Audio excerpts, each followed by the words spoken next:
우리나라 석유화학 업계가 위기라는 거는 1탄으로 만들고 2탄으로 철강업이 어렵다라는 걸 말씀드린다 했었잖아요. 이번에 우리나라 철강업이 왜 어려워지고 있는지, 극단적으로 말하면 왜 망하고 있는지 말씀드리려고 합니다. 석유화학이랑 철강업이 망해가고 있지만 저는 한 번 타이밍이 있다 보거든요. 전쟁에서도 보면 계속 패전을 하면서 질 것 같아 보이지만 그래도 한 번 정도 온전하게 병력을 탈출시킬 수 있는 퇴각로를 만드는 방법들이 있어요. 곧 그 타이밍에 한 번 온다 봅니다. 그때 우리나라 이제 철강업들, 석유화학 업계가 어떻게 변신을 할 거냐. 엑시트를 하는 방법도 있겠지만은 새로운 방법 하나를 소개하려고 합니다. 일본 제철이 US 스틸을 인수하려고 했던 방법인데요. 일본의 철강 업계도 미래가 없기 때문에 미국으로 건너가려고 했던 거죠. US 스틸을 인수하면서 미국 시장을 장악해서 탈바꿈을 해보려고 했었는데 바이든 대통령이 불허합니다. 이유는 국가 안보를 위해서다 라고 말을 하는데요. 미국의 제조업을 지키기 위해서 아무래도 표심 때문에 그렇게 말한 것도 있겠지만 미국 철강이 만약 일본에 장악되면 안 되거든요. 그런 이유 때문에 허가를 안 한 겁니다. 일본은 US 스틸을 왜 인수하려고 했느냐. 23년 12월에요. 일본 제철이 세계 4위입니다. 세계 27위인 미국 US 스틸 인수를 발표했어요. 그리고서는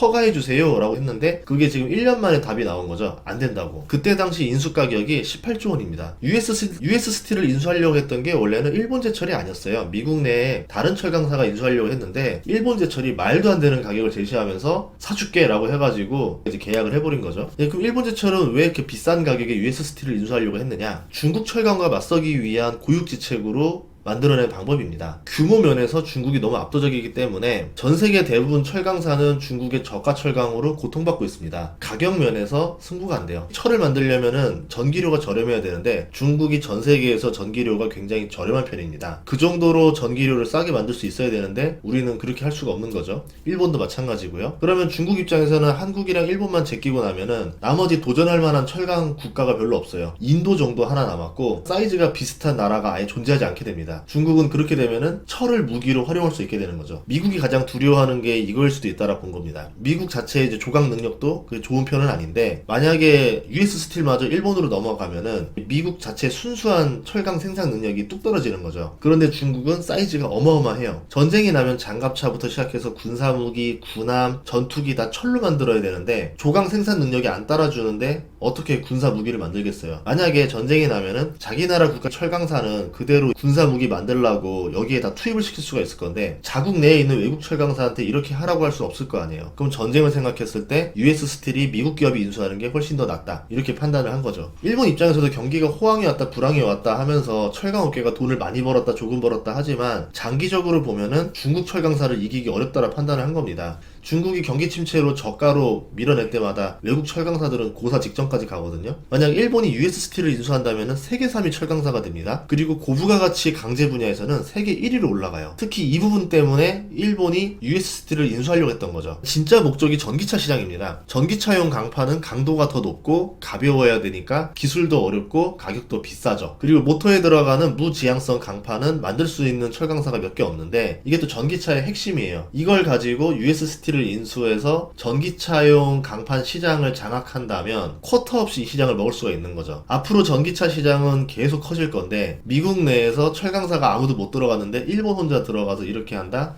그럼 미국 내 철강사에도 오히려 위기가 올 겁니다. 그런 이유에서 바이든이 반대한 것도 잇따라 볼 수 있죠. 그럼 우리나라 철강사는 위기를 어떻게 극복하려고 하고 있는가? 솔직히 어떤 액션을 취하고 있지는 않습니다. 국내 철강사는 유례를 보기 힘들 정도로 매우 어려운 상황인데요. 국내 공장도 폐쇄를 하나씩 할 정도로 심각한 상황이죠. 거기다가 탄소 배출 문제까지 나오면서 체제 변환을 해줘야 되고 실제로 이것들을 준비해야 되는데 마진이 나와야 체제 변환을 하더라도 미래가 있는데 마진은 안 나오는 상태에서 체제 변환에 투자까지 해야 됩니다. 굉장히 부담스러운 상황이 온 거죠. 현대제철이 이번에 중국과 일본산을 반덤핑으로 제소할 정도로 외국산 저가 철강 유입이 심각합니다. 포항시장이 제발 국내 철강 좀 사달라고 사정할 정도인데요. 그만큼 중국 경기가 나빠지면서 글로벌 제강 능력을 보유한 중국, 한국, 일본의 치킨 게임이 시작된 거죠. 그런데 미국만 경기가 좋아요. 하지만 미국은 쿼터제로 수입량을 막아놨어요. 만약에 미국의 철강사를 가진다면은 이 위기를 극복할 수 있었겠죠. 이거는 눈에 보이는 이유고요. 일본은 몇 수를 내다보고 US 스틸을 사려고 한 겁니다. 이거는 뉴스에 안 나오는 내용이라서 간단히 설명드리자면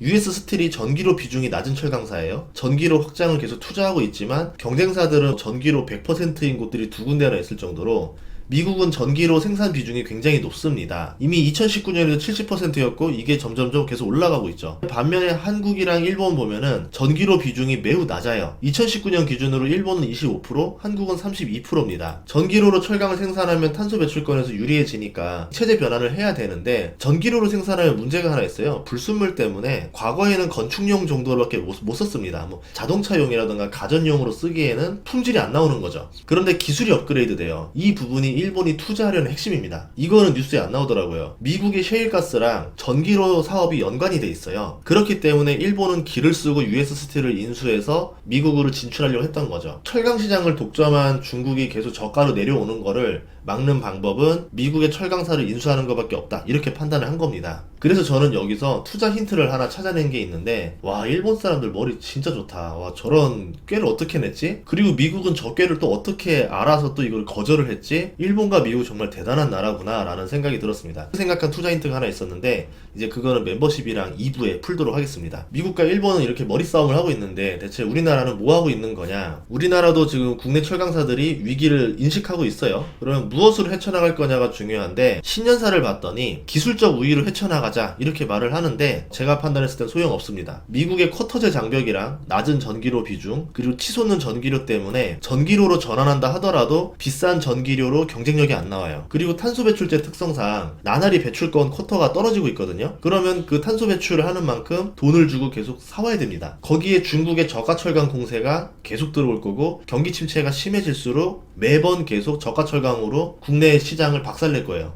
이렇게 되면 시간의 문제지 한국산 철강의 경쟁력이 나날이 약해지게 될 겁니다. 뭔가 신의 한 수가 나와야 되는 상황인 거죠. 지금으로서는 유일한 해결책이 그냥 경기가 좋아져서 중국산 철강 가격이 올라서 우리나라 철강 업체도 이익이 늘어나는 그 방법밖에 없는데, 다음번 침체가 왔을 때는 또 이 문제를 해결할 방법이 없어지는 겁니다. 이거는 근본적인 해결책이 아니라는 거죠. 그리고 한전의 적자가 매우 심각해서 지금 전기료를 올려야 되는 문제 때문에 철강업이 타격을 받습니다. 물가랑 직결되기 때문에 이 전기료를 올리면 국민의 민심을 잃어요. 근데 전력 사용의 53%가 기업들이 하고 있습니다. 국가 입장에서 산업용 전기료를 올리고 주택용을 안 올리면 민심을 잃지 않으면서 한전의 적자를 보전할 수 있어요. 그래서 산업용 전기료 가격을 182원까지 올렸는데, 보다시피 산업용 갑이 있고 을이 있습니다. 갑은 중소기업, 을은 대기업들이에요. 보통 수출 주력 업종들, 철강업들은 주로 을에 위치합니다. 코로나 이전 대비 산업용 전기료가 80%가량 상승했어요. 그중 대부분이 23년, 24년에 발생합니다. 경기가 제일 안 좋은 시기에 산업용 전기료 가격이 빠르게 올랐죠. 기업들이 비용 부담을 느낄 수밖에 없죠. 돈을 잘 버는 상황도 아니고 위기인 상황에서 전기료가 올라갑니다. 아마도 24년, 25년 재무부터 급속도로 나빠질 거예요. 석화업계는 전기료가 원가의 3-4% 정도를 차지하고 있고요. 철강업은 더 심각합니다. 10%예요. 전기료가 80% 오르면은 전기료가 원가에서 10%였다가 18%가 됐다는 거잖아요. 그만큼 철강업계는 마진율이 빠르게 하락할 것이다, 이렇게 볼 수 있겠죠. 그럼 우리나라 철강업계의 영업이익률이 좋은 편이냐? 아닙니다. 매우 낮습니다. 현대제철 기준으로 보면 2019년에 1.6%였고요. 올해 예상치가 1.3%예요. 2024년도 영업이익이 지금 빠르게 줄어들고 있는데, 19년에는 매출이 20조인데 영업이익이 3,300억이었고요. 24년은 매출이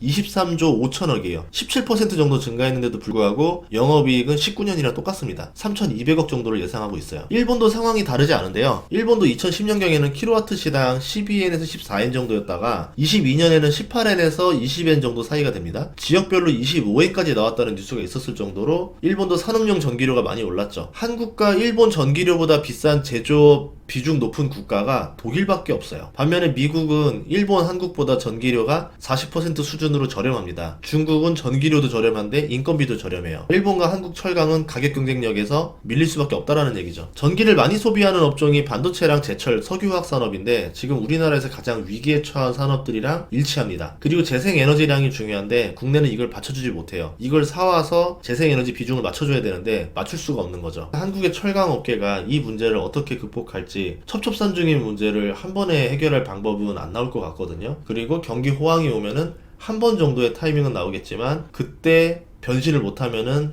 다음에는 미래가 정말 없다라 봅니다. 그렇다고 해서 철강업을 버릴 수가 없어요. 이게 국가 기간 산업인 게, 전쟁 나면 철강업 없는 국가가 어떻게 나라를 지키겠어요? 무기를 어떻게 만들겠어요? 그렇기 때문에 철강업을 살려야 되는데 어떻게 아이디어를 내서 이 경쟁력을 지켜낼 수 있을 것이냐, 이걸 찾아야 되겠죠. 이번에 US 스틸 인수 거절 때문에 한국도 미국산 철강사를 인수한다던가 확장하는 전략은 어려울 겁니다. 미국 선거철 임박하기 전에 일찍 했었다면은 US 스틸 인수 승인이 났었을 수도 있다라 봐요. 만약에 한국이 일본보다 영리하게 이걸 먼저 시도를 했었다면은 한국의 철강업계가 일본보다는 한 단계 위에 있을 수 있었겠죠. 한국이든 일본이든. 하지만 이 방법이 막혔기 때문에 이제 장기적으로 새로운 해결책을 찾아야 됩니다. 새로운 해결책을 찾아야 되는 국가가 한국이랑 일본만 그래요. 중국이랑 미국은 그 해결책에서 좀 더 자유롭습니다. 그 이야기를 2탄에서 하도록 하겠습니다. 그래서 똑같은 위기를 하더라도 어느 나라냐에 따라서 상황이 달라지거든요. 이게 정말 투자해서 참 어려운 일인 것 같아요. 미국의 철강사는 매력 포인트가 조금 있고 국내 철강사들은 이 문제들을 해결하는 걸 보면서 투자해야 되지 않을까 이렇게 보고 있습니다. 그리고 철강업은 종류가 굉장히 많아요. 포스코랑 현대제철처럼 고로를 가동하는 회사들도 있지만 굉장히 특수한 철강사들도 많이 있기 때문에 모든 철강사가 나쁘다는 건 아니에요. 특수 철강사들 중에서는 매력 있는 회사들도 존재합니다. 다음 시간에도 좋은 정보로 찾아뵙겠습니다. 구독과 좋아요, 알림 설정 부탁드릴게요. 고맙습니다.